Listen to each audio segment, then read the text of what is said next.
Welcome once again, my fellow manipulators of digital fate. I'm Richie, this is Capricorn, and today we have another spoiler video for Magic the Gathering's Foundations expansion, which is coming out in just a couple weeks. We had a bunch of spoilers drop over the weekend from days 2 and 3 of spoiler season. That was Saturday and Sunday. So we're going to go over all of those spoilers here in this video. If you haven't already, make sure you like the video. It does help the video get out to so many more people and helps the channel to grow, so I would appreciate it so much. And if you're new here, make sure you subscribe so you never miss an upload. Tons of crazy deck techs on the way, as well as a bunch more of these spoiler videos. We're going to stay right on top of all the new spoilers as they break, so pretty excited about seeing what this set has to offer. Let's dive right in. But also, catch me Monday through Friday over on Twitch. That's twitch.tv/QuarantineCapricorn, because if I'm alive and I'm breathing, I'm there and I'm streaming. Now let's check out these cards. First up, we've got Stroke of Midnight. This is a reprint, 1 white and 2 for an instant. Destroy target non-land permanent. Its controller creates a 1/1 white human creature token. Pretty cool seeing this sort of universal style removal make it into this foundation set so that we know for sure it's going to be a part of standard for the foreseeable future. It's nice for white to have a way of getting rid of any non-land permanent without necessarily having to use an enchantment to exile it and, you know, risk them being able to get it back with enchantment removal and stuff like that. Sure, they get a 1/1 token, but in the kinds of decks that would want a card like this, that's going to be pretty negligible. So I like seeing this come back, and it's probably going to be a staple piece of removal in Limited as well, which should be pretty cool.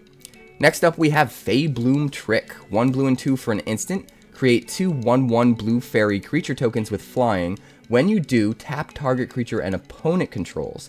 So not only do you get 2 1/1 flyers at instant speed for 3 mana, but you also get a little bit of tempo advantage here. You get to tap down their creature at instant speed so that it can't swing in and attack you. And then it's also not able to block. So if you're in some kind of a tempo deck where you're trying to just stay one step ahead of your opponent, this could be pretty good.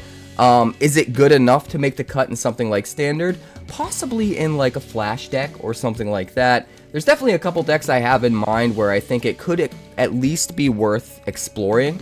But in Limited, this thing is gonna shine.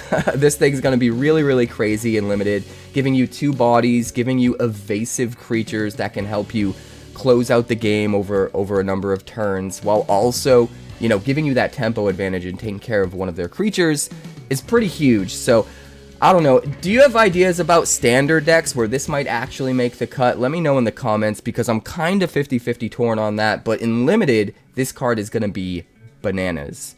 Next up, we have Etali, Primal Storm. Love seeing this come to Standard. This is a 6/6 legendary Elder Dinosaur for 2 red and 4.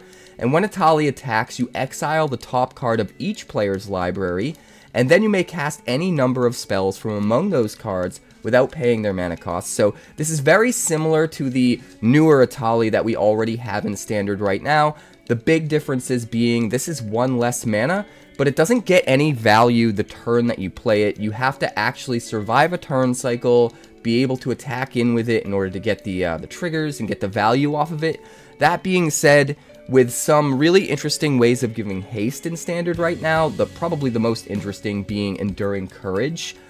This could end up being really good, maybe even alongside the other Etali.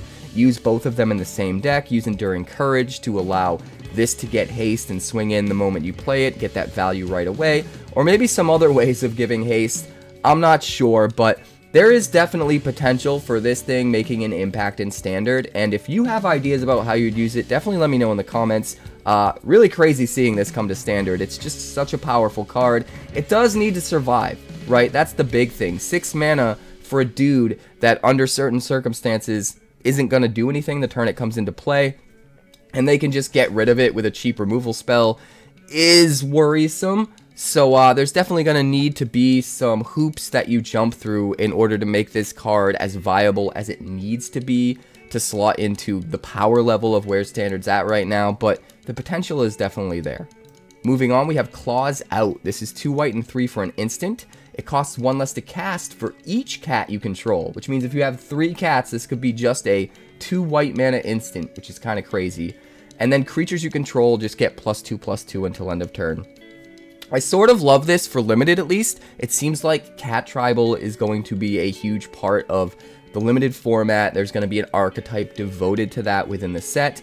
And honestly, I wouldn't be surprised if Cats might make some kind of a comeback and some kind of a showing in Standard itself as a constructed, viable archetype. Jury's still out on it. I'm not 100% sure, but we have seen some other cards in some of the other spoiler videos that I've already dropped, which if you haven't checked those out already, definitely do. I'll link those in the description. But we have seen other cats that definitely lead to the potential of Cat Tribal being a thing in Standard. And if it does, it's possible that a card like this could end up making the cut, being a pretty cheap finisher after you go wide. But that being said, we know what this is meant for, right? This is meant for Limited, to enable that archetype within Limited, and it seems like a pretty good top-end play. Not only that, but it doesn't even need to necessarily be an Alpha Strike away to close out the game. This could act as a combat trick to help your cats survive combat, maybe kill creatures they otherwise wouldn't kill. So there is some versatility baked into this card as well, and this is cool. I like seeing them go this deep into Cat Tribal, specifically because of the implications in Limited. We'll see if it makes the cut in Standard, though.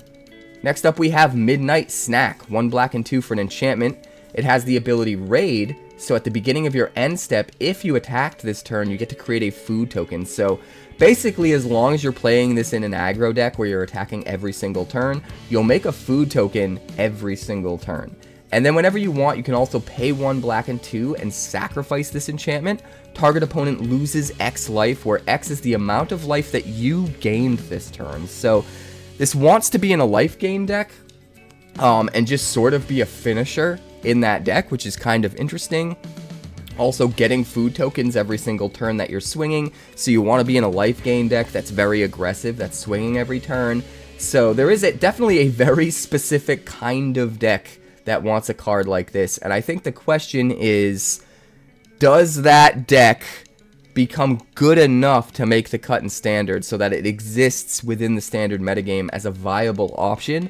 Hard to say, but they definitely want it to, right? All of the telltale signs are there that they want this to be this really interesting win condition that closes out the game for you in those life gain decks. So the real missing piece of the puzzle is, how aggressive can those decks be? Under some circumstances, they can be very aggressive, but sometimes they have to kind of sit back and sort of gain life and try to make up for the aggro of your opponent and just sort of outlast the opponent before they start being aggressive. And I'm not 100% sure how often this raid mechanic is going to matter, but still pretty interesting that there's potential here for a card like this. And what's even more interesting is thinking about what ways this might impact Limited. Is there going to be a Limited archetype that this makes a lot of sense in? It seems like there should be if it's an uncommon, right? So it'd be really interesting to explore that for sure. But next up, we have Valkyries Call, our first mythic of the day.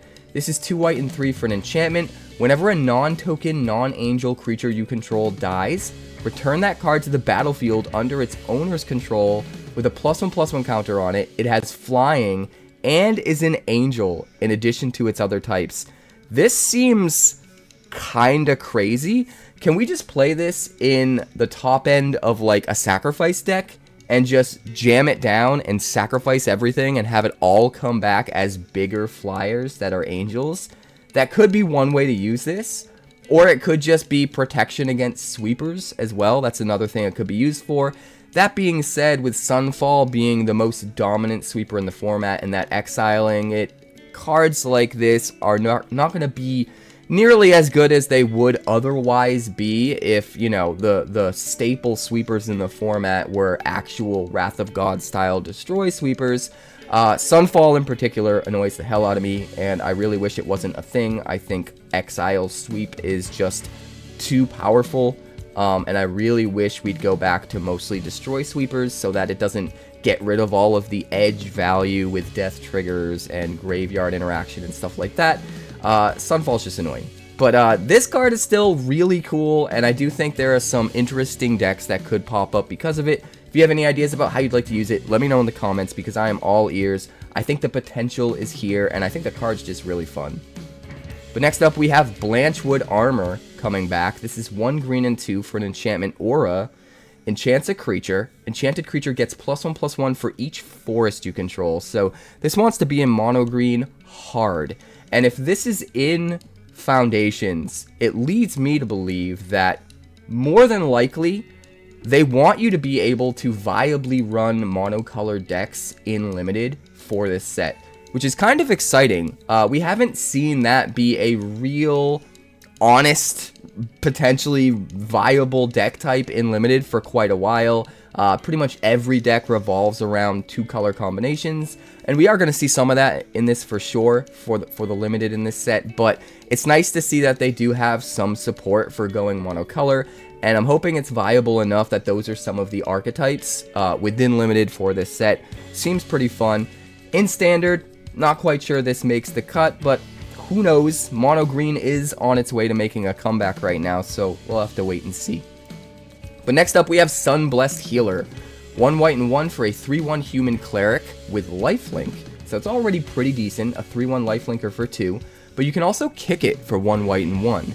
And when you do, when the creature enters, if it was kicked, you return target non-land permanent card with mana value 2 or less from your graveyard to the battlefield. I think the most exciting part of this card is the fact that it can be any non-land permanent that you return. It doesn't have to be a creature, and that makes this really interesting, especially when you consider some of the interesting artifacts and enchantments that we have right now in Standard that cost 2 mana or less. Most notably the discard decks, the Nurturing Pixie decks, and those kinds of things with all of the enchantments that make your opponent discard. Some of them even have ways to sacrifice themselves, like Hopeless Nightmare, pay 3 mana, sack it, scry 2. So being able to potentially get them in the graveyard, bring them back with Sunblast Healer, straight to the battlefield seems pretty cool. I just like the potential in this card. I don't know if it's quite going to be good enough, but it has the makings for being something that could be considerable in some of these sacrifice decks that are going wide with permanents that aren't just creatures. Just having that ability to play this on 2 and be a relevant aggressive threat that can trade, that can buff your life total, help, you know, win races and that sort of thing, while also being something you can play a little bit later to get back things that you've sacrificed or things that you've lost earlier in the game. I just kind of love everything about this card, so I'm really excited to potentially brew some stuff with this one, and also excited to use it in Limited, because I think this is going to be really powerful in Limited. I wouldn't be surprised if this is one of the higher picked uncommons in White for Limited specifically, because not only is it a super good on-curve play with the 3 power and the lifelink, but it gives you that card advantage you want a little bit later in the game, which just seems really, really perfect for Limited, so I really like this card. But we're going to move on to Slagstorm, the next rare. This is 2 red and 1 for a sorcery, and you have to choose one. You deal 3 damage to each creature, or 3 damage to each player. Now, what's cool about this is in a burn deck, you have a card which doubles as a win condition while also being a sweeper. So you can play this in a burn deck. You can sweep the board on turn 3 if you're up against aggro, and it can fulfill that function within the deck. But also, if you top deck it a little bit later in the game, when your opponent's almost out of life and you just need a way to finish it off, whereas, you know, the 3 damage to each creature might be a waste, maybe all their creatures are already dead, you just need to kill them, and something like this would normally be a dead draw. Now you draw it, and you could just slam it and do 3 damage to their head and just win the game.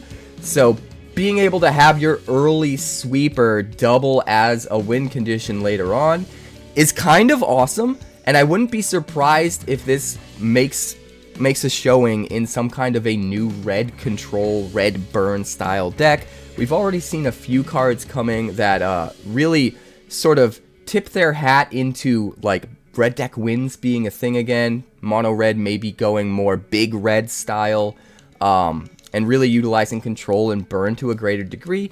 And this card could be a key early sweeper for a card like that. So pretty interesting one here. I'm very, very interested in seeing if this actually makes the cut in Standard and how often this shows up, because this could be a new staple in that 3 mana sweeper sort of spot that a lot of decks seem to want recently. But next up, we've got Vampire Gourmand. 1 black and 1 for a 2/2 vampire. Whenever this creature attacks, you may sacrifice another creature. If you do, you draw a card, and this creature can't be blocked this turn. So first off, it's nice to see Vampire Tribal making a triumphant return, and I'm hoping they go even deeper into supporting that as an archetype. It'll be so fun to be able to do that in Standard again. It'll be especially fun to do that in Limited as well. But it's really interesting to also see this be a card that supports sacrifice style decks. If you're in a deck where you want to go wide with things that you want to sacrifice, and you want to have ways to sacrifice those things without having to pay any mana, being able to use this as a free sacrifice outlet for those creatures while also drawing a card and allowing this to get through unblockable seems like it's kind of everything you want. So I wouldn't be surprised if there's some kind of a creature-based sacrifice deck in Standard that's good enough, this being a core part of it. Like I said, the free sacrifice outlet, the free card draw, and the unblockability all together on a decently on rate 2/2 for 2 actually seems to kind of tick all the boxes you'd want in a deck like that. Really, the only question is, are there better options for that slot? And that'll really be the only thing that makes a difference in whether or not this sees play in that kind of a deck. But yeah, I'm excited that this exists, and I'm excited to experiment with it for sure. If you have ideas about how you'd use this, let me know in the comments, because I do think this is a pretty exciting one, and I also think it's one that's going to be mostly overlooked by a lot of people. But next up, we have Guarded Heir. This is a 1/1 human noble with lifelink for 1 white and 5. That is so much mana.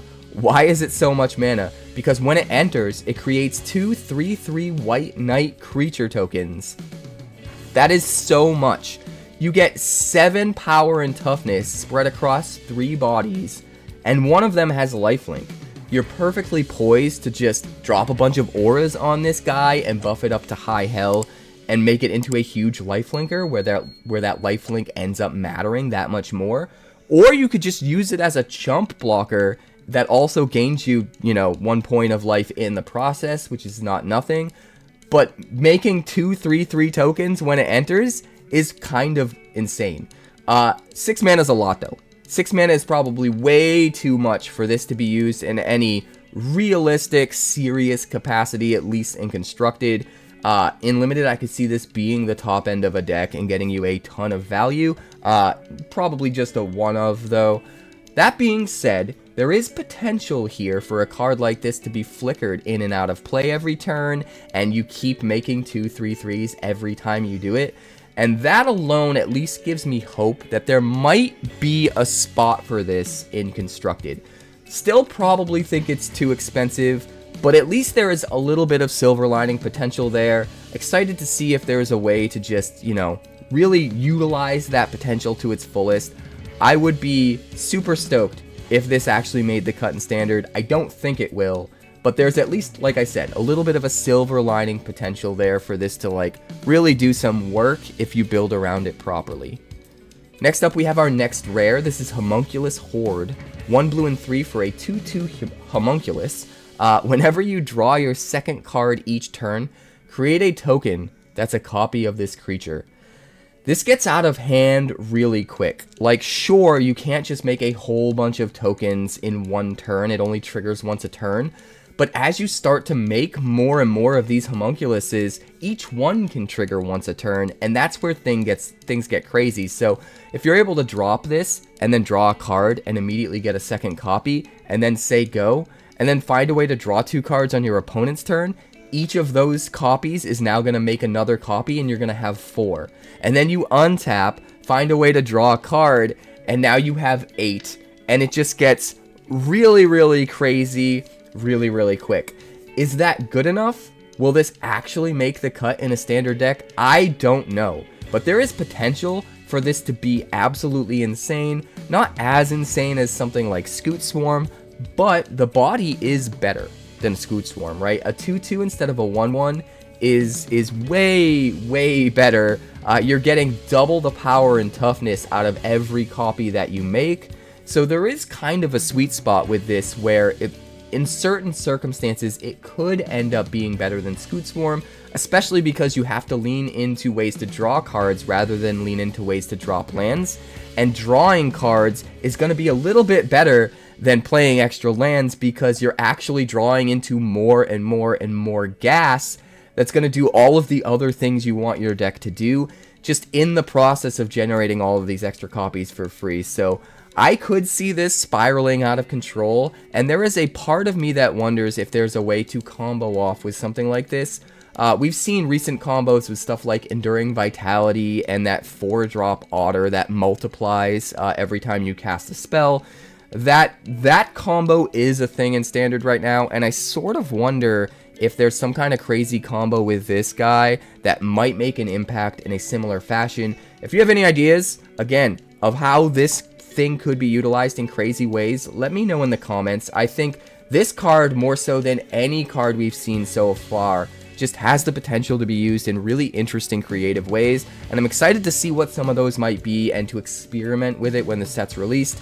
I think the card just has a ton of potential, and he's cute. But next up we have Angel of Finality. This is another uncommon, but it's a pretty good one. 1 white and 3 for a 3/4 flyer, which is not the greatest stats, but it's not awful either. When this creature enters, you exile target player's graveyard. That is not nothing. Graveyards are mattering more and more and more in Standard as time goes on. There's so many different things that care about graveyards, whether you're reanimating things, or trying to turn on Threshold, or Delirium, or using Flashback. There's just so much graveyard synergy and interaction these days. In fact, one of the top meta decks right now, the Azorius Oculus deck, relies heavily on having a graveyard. So even though under normal circumstances I would see this card and think it's not quite good enough for Standard, the fact that those graveyards are mattering more and more and more does make me at least have a double take here and really think about it deeper. But at the end of the day, I do think this is maybe a little bit too expensive to make the cut. The one place where this could see play in Standard potentially, if the stars align, is if there is a relevant Angel tribal deck. And I don't necessarily think there is yet, but we have seen a lot of Angel support, and a few of those cards are good enough to at least create the potential for Angel Tribal to come back in a meaningful way in Standard. So if we get some more support in this set for Angel Tribal, and it really gets to that threshold of viability where it has just enough gas that it's good enough, I could see a world where this is actually making the cut, especially if you have ways of maybe making your Angel creatures cost less, buffing up your Angel creatures, getting triggers off your Angel creatures, that sort of thing. When you start to make this more valuable than just the 3/4 flyer that exiles a graveyard, but it has a lot more to offer because of its creature type, you start to get a lot closer to this being viable in Standard. So it's exciting to at least hope that maybe this might have a place, even though I'm pretty sure it's probably not going to be on rate enough for that to actually be the case.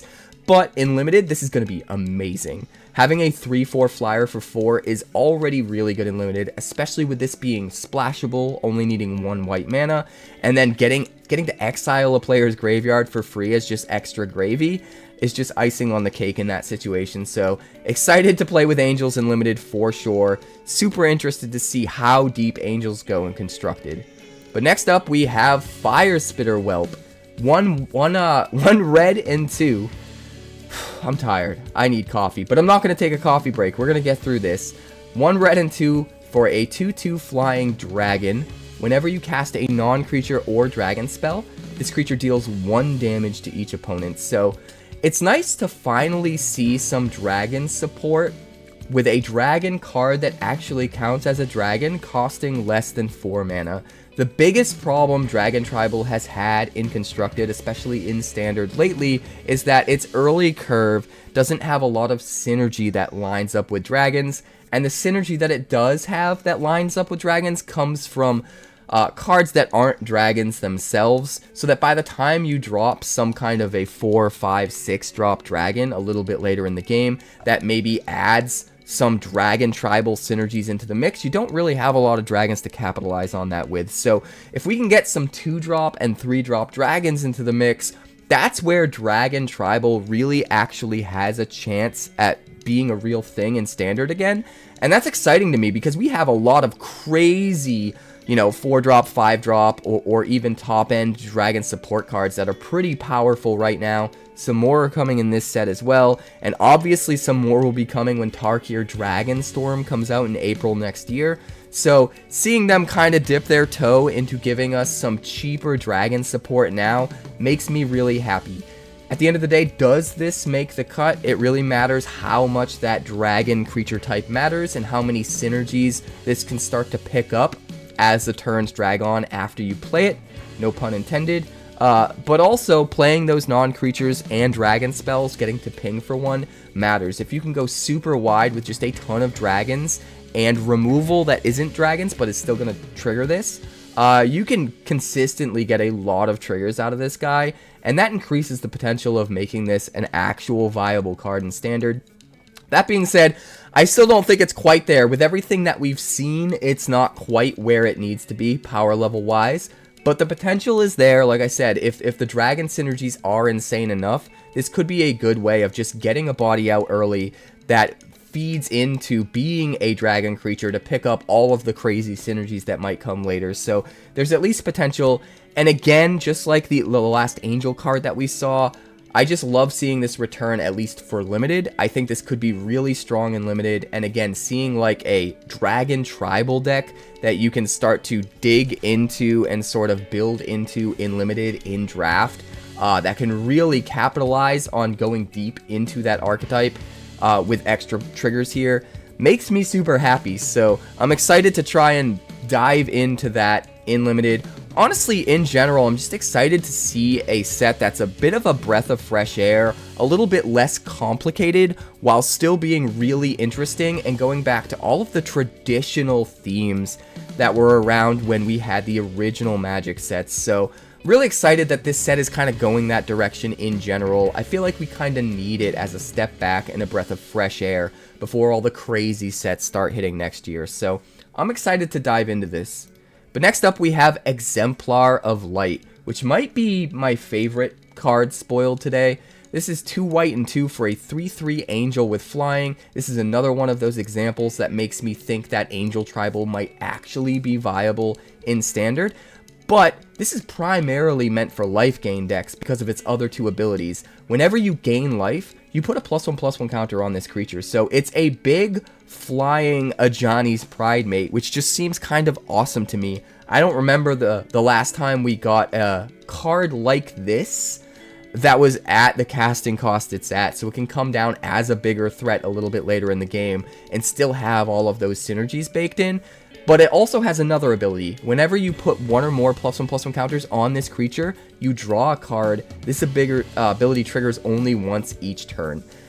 So not only are you filling this guy with +1/+1 counters, and it has flying unconditionally all of the time, which makes it a really crazy win condition, but it's drawing you an extra card pretty much every turn. As long as you're building your deck properly, you're at least going to gain life once every turn, right? And you can even gain life on your opponent's turn at instant speed and draw an additional card.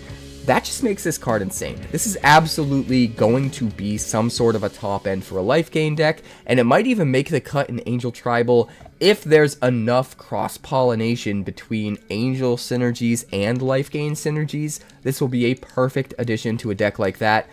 I just love that we're seeing a card like this at the 4-drop slot, to be completely honest, because we're so used to seeing the 2-mana creatures that have these sorts of abilities, but to see something more powerful that has so much card advantage baked into it as well, being viable sort of at the 4-drop slot, is really exciting. It's design space that we haven't seen explored in a little bit, especially in Standard. And I'm excited to just see how far this card can take life gain. We'll definitely be brewing life gain after this set comes out, especially for this card, but there's a couple other cards as well. Yeah, this is looking really spicy. But that brings us to the last card of the day, Lunar Insight. 1 blue and 2 for a sorcery. You draw a card for each different mana value among non-land permanents that you control. This card is insane. Absolutely insane. There is one key reason why it's so insane that's going to be very easily overlooked at first.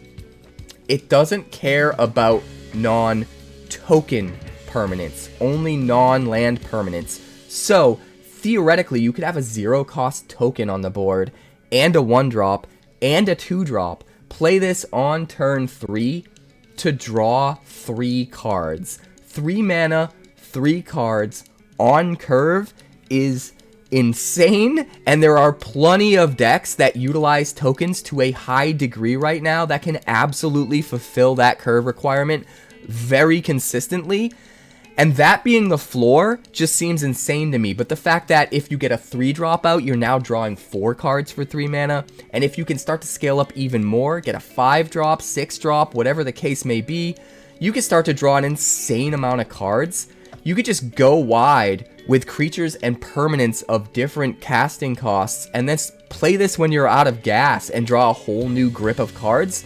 So the fact that something that can draw above rate amount of cards on curve early in the game can also be a top and refill your entire hand if you play it later on after you vomit all of your cards out onto the board seems insane to me.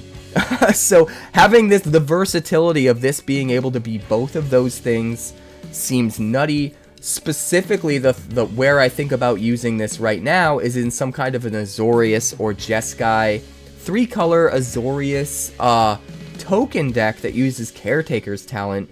Being able to, you know, have those tokens consistently while also having a 3-mana spell in Caretaker's Talent means you can probably consistently get to the kind of mana values you want on the board to draw a bunch of cards off this, which then draws you into more ways to make tokens to draw more cards off of Caretaker's Talent. And that seems crazy to me. I just love this. I absolutely love this. I think any deck which digs deep into tokens and uses blue is going to at least want to consider this. It could just be absolutely insane. Like I said, I don't mean to repeat myself, but it's really important to just nail it into your head that what makes this so good is that in the right decks, it can be a viable early curve play that draws you above rate amount of cards while also being a late game play that completely refills your hand. Being both of those things at the same time is what gives this card the versatility to be completely insane and to be worth playing at sorcery speed, because most of the time you do want your draw to be instant speed, but this is a scenario where I think this card could be good enough that it's worth it to play at sorcery speed, and it just seems nutty to me. But that's going to do it for today, guys. Thank you guys so much for checking out the video. A ton more spoilers are on the way. I've already seen a couple more drop, so I wouldn't be surprised if you see those come up as spoiler shorts pretty shortly here after I drop this video. But we will cover those in a long form video once all of the day's spoilers have finished dropping, so look forward to the next one. Also, if you haven't been caught up on everything that's coming next year in Magic for 2025, I do have a video up about that as well that I'm going to link in the description and in the comments. We cover all of the sets launching next year, and we do even have a few card spoilers that they've already spoiled for the first couple sets coming next year, so look forward to checking that out if you haven't already, and look forward to the next deck tech dropping very quickly because I have a spicy brew on the way. But thank you so much for checking it out. Please like the video if you haven't already. Help me get out to more people. Subscribe if you're new so you don't miss any of my content uploads, and I will see you next time. I'd like to thank the sponsor of today's video, Wonders of the First. Wonders of the First is a brand new collectible card game similar to games like Magic the Gathering, Yu-Gi-Oh! And Pokemon, featuring a unique action-based resource economy that helps avoid pitfalls like Mana Flood or Mana Screw, and a battlefield containing multiple realms that unlock over time as you fight for control of the stones. The first 400 card set is called Existence and will launch to retail in the fall, but playtest team starter kits are available to order now. And they haven't forgotten about all you collectors out there. The game contains alternate borderless art variants, as well as highly sought after limited edition numbered prints, culminating in a one-of-one stone foil. And the best part is that the developers have a community-first approach, with 8 print-and-play decks available on their website, as well as a version of the game available on Tabletop Simulator, all for free. For more information, be sure to check out wondersccg.com today. That's wondersccg.com.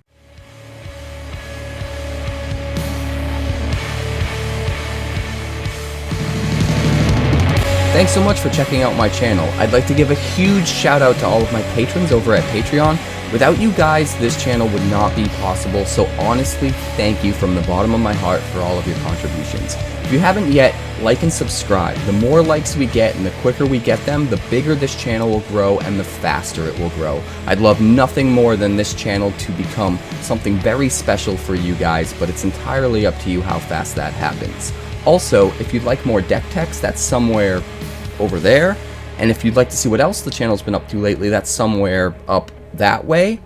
Also, subscribe, circle below, do all the things.